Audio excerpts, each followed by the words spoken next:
dia a todos. Vamos agora para o capítulo 3, né? Vamos estudar agora da volta do espírito extinta à vida corpórea, à vida espiritual, né? Então vamos fazer nossa oração.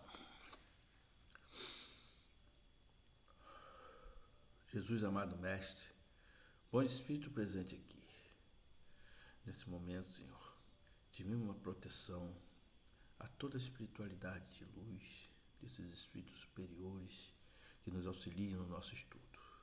Agradecido por esses irmãos que são trazidos aqui, nossos irmãos desencarnados, para que eles possam também ouvir um pouco desse estudo e para que eles possam, Senhor, sair dessa frequência que eles se encontram e procurar se tratar, aceitando a ajuda desses irmãos caravaneiros que vêm aqui buscá-los. Obrigado por essa oportunidade e damos por iniciado o nosso estudo, que assim é e assim seja, Senhor. Então vamos lá, na pergunta 149, né? Então é sobre a alma após a morte, né? Então na pergunta 149, ele pergunta assim, Kardec, que sucede à alma no instante da morte, né? Aí os espíritos respondem assim, volta a ser espírito, isto é, volve ao mundo dos espíritos, donde se apartara momentaneamente. Ou seja, quando o corpo, né, quando o corpo morre, perde toda a sua vitalidade, né? Então o espírito não tem mais o que fazer aqui, porque ele precisa de um corpo, né, para se movimentar, para sentir as suas sensações, para fazer as suas experiências. Então, quando esse corpo não tem mais vitalidade e ele, em outras palavras, morre, o espírito não morre, o espírito ainda vive, mas ele não pode mais ficar nesse corpo que não tem vida, que não tem vitalidade. Então, o que acontece? O espírito volta para o mundo espiritual. Aí você fala assim, volta aí, tá tudo ok? Não. Aí vai depender do que ele fez aqui, né? Se ele foi um bom espírito, um espírito que tentou melhorar, um espírito que procurar fazer as coisas certas, né? Ele vai ter mais facilidade de ser resgatado. Mas se for um espírito que ficou muito preso à matéria, né? Um espírito que ficou preso, às vezes, com questões amorosas, com paixões, com dinheiro, carro, casa, né? Aquele espírito ficou preso, né? Ele volta-se para o mundo espiritual, mas a sua condição não vai ser muito boa, né? Porque ele, por estar preso aqui ainda, ele vai por outro lado, vai para um lugar não muito bom. Mas ele vai para um... Não, ele se pôs nesse lugar, ok? A gente vai explicar isso devagarzinho, tá bom?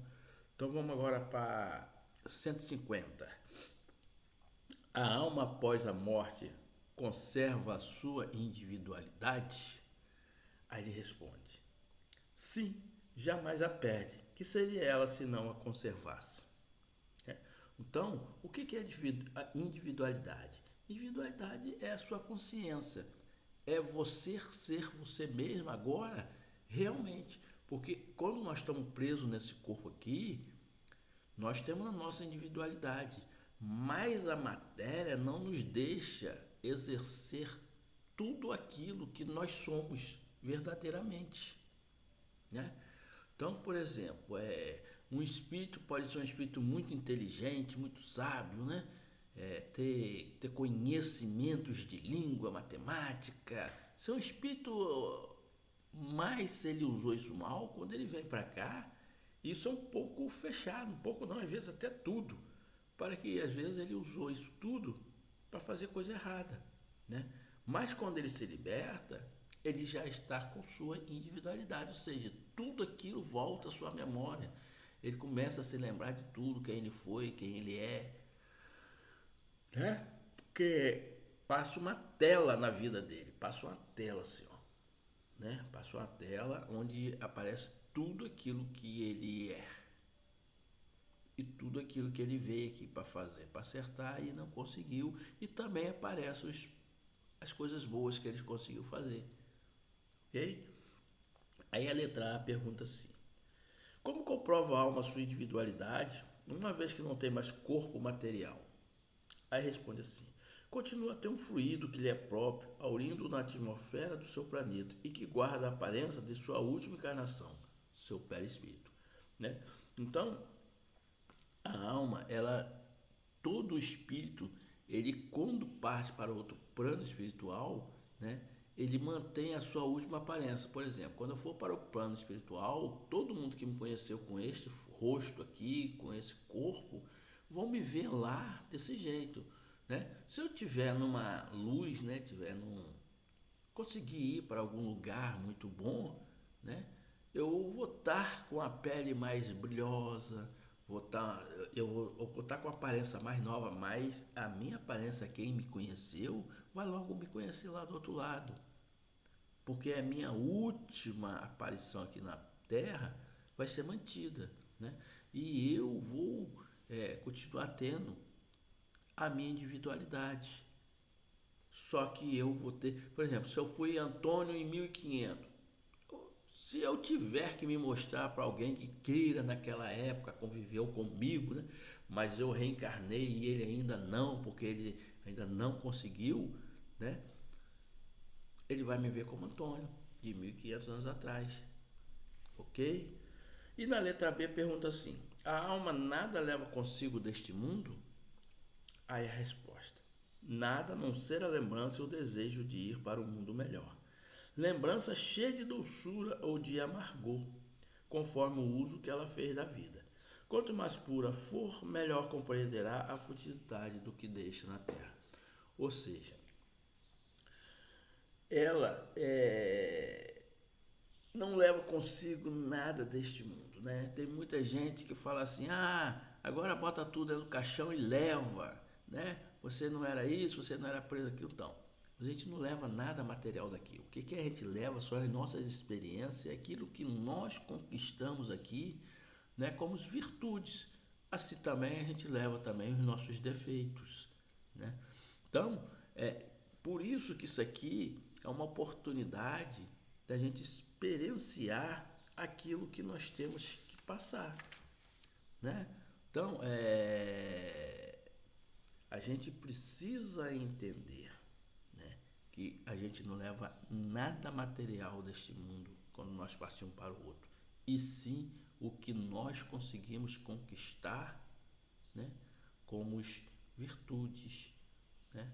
Então, se você conseguiu vencer o egoísmo, olha que beleza, se você venceu o seu orgulho, né? Isso tudo você leva e você não falha, né? Você chega lá em cima lá, né, com isso que você conquistou, são suas conquistas pessoais, mas materiais daqui, dinheiro, carro, casa, nada, isso tem que ficar aqui, gente.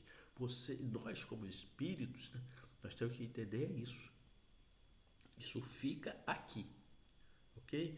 A 151 pergunta assim: que pensar da opinião dos que dizem que após a morte a alma retorna ao tudo universal? Aí a resposta: o conjunto dos espíritos não forma um todo? Não constitui um mundo completo? Quando estás numa assembleia, és parte integrante dela, mas não obstante conserva sempre a sua individualidade. Então, o que ele quer dizer aqui, né? Que quando ele fala que é o todo universal, não quer dizer que nós vamos voltar, né? Como tem religiões que dizem, né? Que nós vamos voltar ao corpo de Deus. Ou seja, claro que nós fazemos parte, né? Então, quando a gente volta para o outro lado, a gente volta para quê? Para a nossa família espiritual. Então, quando ele fala isso, se nós todos somos filhos de Deus, criados por Deus, nós voltamos para lá, para esse lado, né? Para que nós estejamos entre os nossos irmãos espirituais, né? Então, é muito complexo você falar que nós vamos voltar para Deus, né? Sim, nós vamos retornar para Deus, mas nós estamos muito longe de entender estas palavras, né? Mas o que nós devemos entender é que quando a gente volta para o mundo espiritual, nós voltamos para uma assembleia, para uma família espiritual, né? Que pertence e foi criado por Deus. E quando nós voltamos, ou nós aqui também, fazemos parte também de uma família espiritual. Porque a gente reencarna aqui e quem vem para aqui são aqueles que sempre conviveram conosco, né?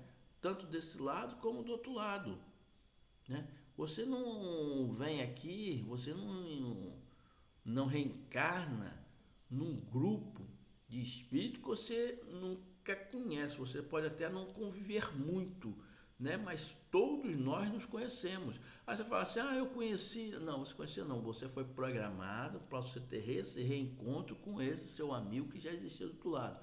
Pode ser um amigo que vai te ajudar ou um amigo que vai te prejudicar, né? Então, a gente precisa entender isso, que nós, espíritos, somos famílias espirituais. Ninguém está aqui conhecendo o outro por acaso. Nós já nos conhecíamos, né? Então, a vida vai nos proporcionando, né, horário, local e situações para nos reencontrarmos, ok? Então, vamos agradecer a Deus, né? E vamos fazer a nossa oração de encerramento, ok? Obrigado. Obrigado por essa oportunidade de estudo. Obrigado por saber o que acontece conosco após a morte. Esse reencarne e esse desencarne que nós viemos fazer várias vezes, mas cai muitas vezes no nosso esquecimento. Mas que nós possamos entender a necessidade da reencarnação, a beleza da reencarnação, a oportunidade que ela nos dá, tanto de viver em prova como expiar os nossos erros. Sendo assim, obrigado por essa oportunidade. Estamos com o término do nosso estudo. Que assim seja e assim é.